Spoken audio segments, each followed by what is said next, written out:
आगरा का शाही किला उस दिन हमेशा की तरह जगमगा रहा था। दीवाने खास में बादशाह अकबर का भव्य दरबार सजा हुआ था। दूर दूर से आए व्यापारी, सैनिक, सूबेदार, विद्वान और दरबारी अपनी अपनी जगह पर बैठे थे। नवरत्न भी पूरे सम्मान के साथ दरबार में उपस्थित थे। लेकिन उस दिन दरबार का माहौल कुछ अलग था।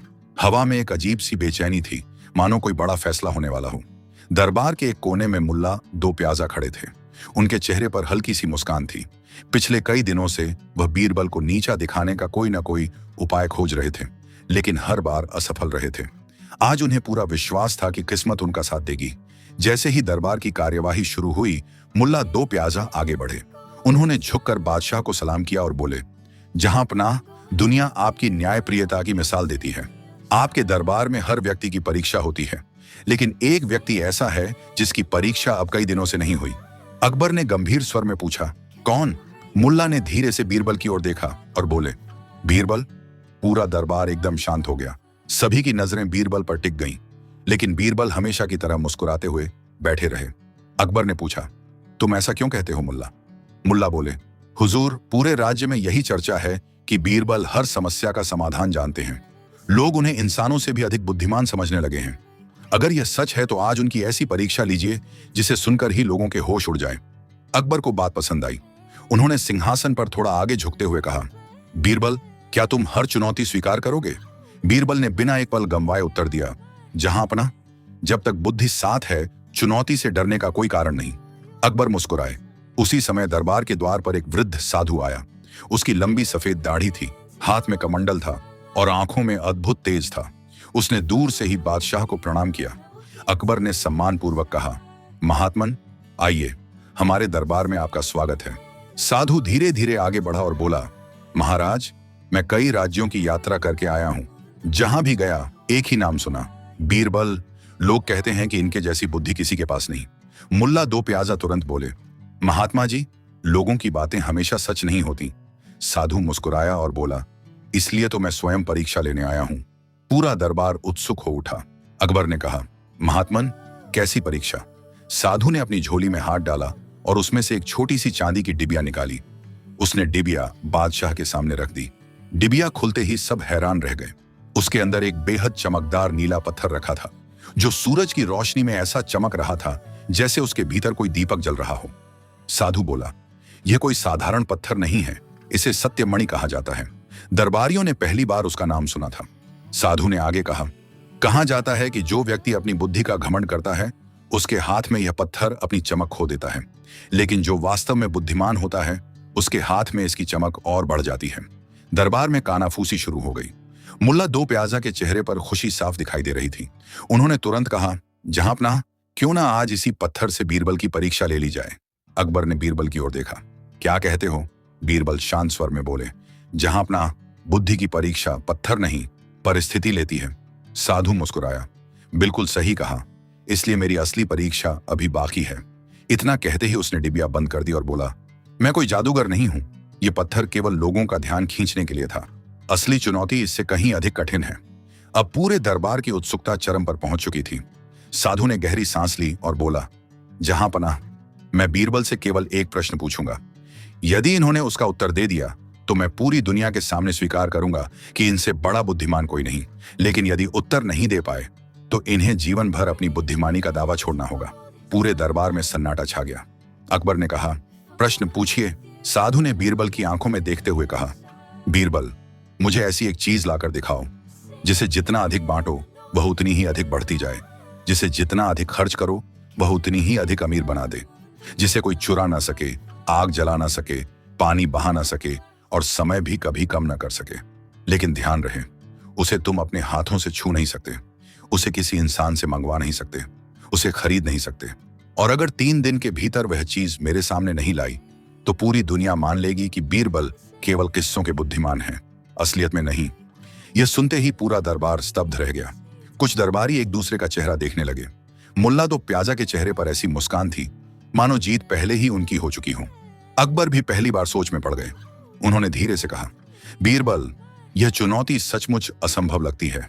लेकिन बीरबल के चेहरे पर जरा भी घबराहट नहीं थी। उन्होंने साधु की ओर देखा, हल्का सा मुस्कुराए और बोले, महात्मन, 3 दिन बहुत अधिक हैं। यदि भाग्य ने साथ दिया तो मैं आपका उत्तर तीसरे दिन से पहले ही दे दूंगा। पूरा दरबार एक साथ हैरानी से बीरबल की ओर देखने लगा। किसी को समझ नहीं आ रहा था कि आखिर बीरबल के मन में चल क्या रहा है। अगली सुबह पूरे आगरा में केवल एक ही चर्चा थी, क्या इस बार बीरबल सचमुच हार जाएंगे? बाजारों में, सरायों में, मंदिरों के बाहर और चौपालों पर लोग उसी चुनौती की बातें कर रहे थे। कोई कहता, ऐसी कौन सी चीज है जो बांटने से बढ़ती है? दूसरा कहता, अगर खरीद भी नहीं सकते, छू भी नहीं सकते और किसी से मंगवा भी नहीं सकते तो उसे लाया कैसे जाएगा? उधर शाही महल में भी माहौल गंभीर था। बादशाह अकबर रात भर उस पहेली के बारे में सोचते रहे थे। सुबह दरबार लगा तो सबसे पहले उनकी नजर बीरबल पर गई। बीरबल, अकबर ने पूछा, क्या तुम्हें उस प्रश्न का उत्तर मिल गया? बीरबल मुस्कुराए, जहां अपना उत्तर तो मिल जाएगा, लेकिन अभी समय नहीं आया है। मुल्ला दो प्याजा हंस पड़े। हुजूर, जो व्यक्ति उत्तर जानता है वह उसे छिपाता नहीं। मुझे तो लगता है कि बीरबल समय इसलिए मांग रहे हैं क्योंकि उन्हें कुछ सूझ ही नहीं रहा। दरबारियों में धीमी धीमी हंसी गूंज उठी, लेकिन बीरबल बिल्कुल शांत रहे। उन्होंने केवल इतना कहा, मुल्ला जी, कभी कभी सबसे कठिन ताला सबसे छोटी चाबी से खुलता है। मुल्ला ने व्यंग्य से कहा, तो फिर उस चाबी का इंतजार रहेगा। उसी समय वही वृद्ध साधु दरबार में पहुंचा। उसने पूछा, बीरबल, क्या मेरी चुनौती छोड़ने का विचार तो नहीं बना लिया? बीरबल ने दृढ़ स्वर में उत्तर दिया, मैं केवल हार मानना नहीं जानता। साधु मुस्कुराया, अच्छा, तो आज तुम्हें एक और शर्त बताता हूं। पूरा दरबार फिर से सतर्क हो गया। साधु बोला, जिस वस्तु को तुम मेरे सामने लाओगे उसका प्रमाण भी तुम्हें यहीं देना होगा। केवल उत्तर बोल देने से काम नहीं चलेगा। अकबर ने आश्चर्य से पूछा, प्रमाण भी? हाँ, जहां पनाह, साधु बोला, क्योंकि शब्दों से नहीं, सत्य से निर्णय होगा। मुल्ला दो प्याजा खुशी से झूम उठे। उन्हें पूरा विश्वास था कि अब बीरबल का बचना असंभव है। दरबार समाप्त हुआ। सभी अपने अपने काम में लग गए, लेकिन बीरबल सीधे अपने घर नहीं गए। वह अकेले यमुना के किनारे टहलने लगे। चलते चलते उनकी नजर एक छोटे बालक पर पड़ी। वह मिट्टी में बैठा रो रहा था। बीरबल उसके पास गए। बेटा, क्यों रो रहे हो? बालक बोला, मेरी मिट्टी की नाव नदी में बह गई। बीरबल ने मुस्कुराकर पूछा, अगर मैं तुम्हें दूसरी नाव बना दूं तो? बालक ने सिर हिलाया, नहीं, वह मेरी पहली वाली जैसी नहीं होगी। इतना कहकर वह फिर रोने लगा। बीरबल कुछ पल तक उसे देखते रहे, फिर धीरे धीरे वहां से आगे बढ़ गए। कुछ दूरी पर एक वृद्ध किसान खेत में काम कर रहा था। तेज धूप थी। पास ही उसका छोटा सा पोता बैठा था। किसान हल चला रहा था और साथ साथ बच्चे को खेती के तरीके भी समझा रहा था। बच्चा हर बात बड़े ध्यान से सुन रहा था। बीरबल कुछ देर वहां खड़े रहे। फिर उन्होंने किसान से पूछा, इतनी मेहनत करके भी तुम मुस्कुरा कैसे लेते हो? किसान बोला, महाराज, धन तो कभी आता है, कभी चला जाता है, लेकिन जो मैं अपने पोते को सिखा रहा हूं उसे कोई कभी नहीं छीन सकता। बीरबल ने किसान की बात ध्यान से सुनी। उन्होंने कुछ नहीं कहा, बस मुस्कुराकर आगे बढ़ गए। शाम होने लगी। पूरा शहर अपने घर लौट रहा था, लेकिन बीरबल अब भी अकेले घूम रहे थे। उनके चेहरे पर वही शांति थी। उधर महल में मुल्ला दो प्याजा ने अकबर से कहा, जहां पनाह, अगर अनुमति हो तो मैं एक बात कहूं? कहो। बीरबल पूरे शहर में भटक रहे हैं। जो व्यक्ति उत्तर जानता है वह यूं दर दर नहीं घूमता। मुझे लगता है कि इस बार आपकी आंखों का तारा हारने वाला है। अकबर ने कोई उत्तर नहीं दिया, क्योंकि उनके मन में भी यही प्रश्न उठ रहा था। रात गहरा चुकी थी। बीरबल अपने घर पहुंचे। उनके पुत्र ने पूछा, पिताजी, क्या सचमुच वह प्रश्न इतना कठिन है? बीरबल मुस्कुराए, प्रश्न कठिन नहीं होता बेटा, कठिन होती है हमारी सोच। तो क्या आपको उत्तर मिल गया? बीरबल ने दीपक की लौ को देखते हुए कहा, उत्तर मेरे सामने है, लेकिन अभी दुनिया उसे पहचान नहीं रही। अगली सुबह दूसरा दिन शुरू हुआ। साधु फिर दरबार में आया। उसने पूछा, बीरबल, क्या आज मेरी वस्तु ले आए? बीरबल ने शांत स्वर में कहा, नहीं महात्मन। मुल्ला दो प्याजा जोर से हंस पड़े। हुजूर, अब केवल एक दिन बचा है। कल तक उत्तर नहीं मिला तो सारी दुनिया देख लेगी कि बीरबल भी साधारण इंसान ही है। साधु ने भी गंभीर होकर कहा, याद रखो बीरबल, यदि कल सूर्यास्त तक तुम सफल नहीं हुए तो तुम्हारी हार पूरे हिंदुस्तान में घोषित कर दी जाएगी। बीरबल ने बिना घबराए उत्तर दिया, घोषणा करने की जल्दी मत कीजिए महात्मन, क्योंकि कभी कभी जीत आखिरी क्षण में दरवाजा खटखटाती है। यह सुनकर साधु कुछ पल तक बीरबल को देखता रहा। पहली बार उसके चेहरे पर भी हल्की सी चिंता दिखाई दी। उसे महसूस हुआ, शायद बीरबल के मन में सचमुच कोई ऐसी योजना है जिसका अनुमान अभी तक कोई नहीं लगा पाया। तीसरे दिन सूरज निकलते ही आगरा का शाही किला लोगों से भरने लगा। खबर पूरे राज्य में फैल चुकी थी कि आज बीरबल की अंतिम परीक्षा होने वाली है। जो भी यह सुनता, काम छोड़कर किले की ओर चल पड़ता। कुछ ही समय में दीवाने खास खचाखच भर गया। सैनिकों को भीड़ संभालना मुश्किल पड़ रहा था। बादशाह अकबर अपने सिंहासन पर विराजमान थे। उनके चेहरे पर उत्सुकता साफ दिखाई दे रही थी। एक ओर मुल्ला दो प्याजा आत्मविश्वास से मुस्कुरा रहे थे, तो दूसरी ओर वृद्ध साधु शांत भाव से आंखें बंद किए बैठा था। अकबर ने चारों ओर नजर दौड़ाई। क्या बीरबल अभी तक नहीं आए? तभी दरबार के मुख्य द्वार से आवाज आई, जहां पनाह की जय हो। सबकी नजर उधर घूम गई। बीरबल धीरे धीरे दरबार में प्रवेश कर रहे थे। उनके हाथ बिल्कुल खाली थे, न कोई संदूक, न कोई थैली, न कोई डिब्बा। मुल्ला दो प्याजा जोर से हंस पड़े। हुजूर देख लीजिए, मैं पहले ही कह रहा था, बीरबल के हाथ खाली हैं। अब यह कौन सी वस्तु प्रस्तुत करेंगे? दरबारियों में भी कानाफूसी शुरू हो गई। अकबर ने गंभीर स्वर में पूछा, बीरबल, क्या तुम वह वस्तु लाए हो? बीरबल ने झुककर सलाम किया। जी जहांपना। अकबर ने आश्चर्य से पूछा, लेकिन तुम्हारे हाथ तो खाली हैं। बीरबल मुस्कुराए। हर कीमती वस्तु हाथों में दिखाई नहीं देती, जहांपनाह। साधु ने आंखें खोली। वह बोला, यदि ऐसा है तो प्रमाण दो। बीरबल ने दरबार की ओर देखा और ऊंची आवाज में कहा, जहांपनाह, मेरी एक छोटी सी विनती है। कहो। दरबार में उपस्थित 5 ऐसे लोगों को बुलाया जाए जो एक दूसरे को बिल्कुल नहीं जानते हों। अकबर ने तुरंत आदेश दिया। कुछ ही देर में 5 व्यक्ति सामने आकर खड़े हो गए। पहला एक सैनिक था, दूसरा एक व्यापारी, तीसरा एक किसान, चौथा एक कुम्हार और 5वां लगभग 10 वर्ष का एक बालक। बीरबल ने सबसे पहले सैनिक से पूछा, यदि तुम्हें युद्ध में जीतने की सबसे बड़ी शक्ति चुननी हो तो तुम क्या चुनोगे? सैनिक बोला, अनुभव। बीरबल ने व्यापारी की ओर देखा। और तुम? व्यापारी बोला, सही निर्णय लेने की समझ। किसान बोला, खेती का ज्ञान। कुम्हार बोला, हुनर। बालक बोला, पढ़ाई। बीरबल मुस्कुराए। उन्होंने साधु की ओर देखा। महात्मन, क्या आपने इनके उत्तर सुने? साधु बोला, सुने, लेकिन इससे मेरी चुनौती का क्या संबंध? बीरबल ने कहा, अभी स्पष्ट हो जाएगा। फिर उन्होंने सैनिक से कहा, तुम अपना अनुभव इस व्यापारी को दे दो। सैनिक मुस्कुराया। अनुभव कोई वस्तु नहीं है जो हाथ में देकर दे दूं। बीरबल ने व्यापारी से कहा, अपनी समझ किसान को दे दो। व्यापारी बोला, मैं सलाह दे सकता हूं, लेकिन समझ तो सीखने से आती है। बीरबल ने किसान से कहा, अपना ज्ञान इस बालक को दे दो। किसान बोला, मैं उसे सिखा सकता हूं। बीरबल ने पूछा, अगर तुम उसे सिखाओगे तो क्या तुम्हारा ज्ञान कम हो जाएगा? किसान तुरंत बोला, नहीं। बीरबल ने व्यापारी की ओर देखा, अगर तुम अपनी समझ किसी और को सिखाओगे तो क्या तुम्हारी समझ घट जाएगी? बिल्कुल नहीं, सैनिक बोला, बल्कि सामने वाला भी मजबूत हो जाएगा। पूरा दरबार अब ध्यान से सुन रहा था। बीरबल ने साधु की ओर देखा। महात्मन, जिस वस्तु को जितना बांटो वह उतनी ही बढ़ती जाती है, वह है ज्ञान। साधु शांत रहा। बीरबल आगे बोले, जिसे जितना खर्च करो वह उतना ही अमीर बना देती है। वह भी ज्ञान है जिसे आग जला नहीं सकती, पानी बहा नहीं सकता, चोर चुरा नहीं सकता और समय कभी कम नहीं कर सकता। वह भी ज्ञान ही है। दरबार में सन्नाटा छा गया, लेकिन साधु अभी भी शांत बैठा था। उसने धीरे से कहा, उत्तर सुंदर है, पर मैंने कहा था उसे तुम अपने हाथों से छू नहीं सकते, उसे किसी से मंगवा नहीं सकते और उसे मेरे सामने लाना होगा। क्या तुम यह सिद्ध कर सकते हो? पूरे दरबार की सांसें थम गईं। अब फैसला इसी क्षण होने वाला था। बीरबल मुस्कुराए।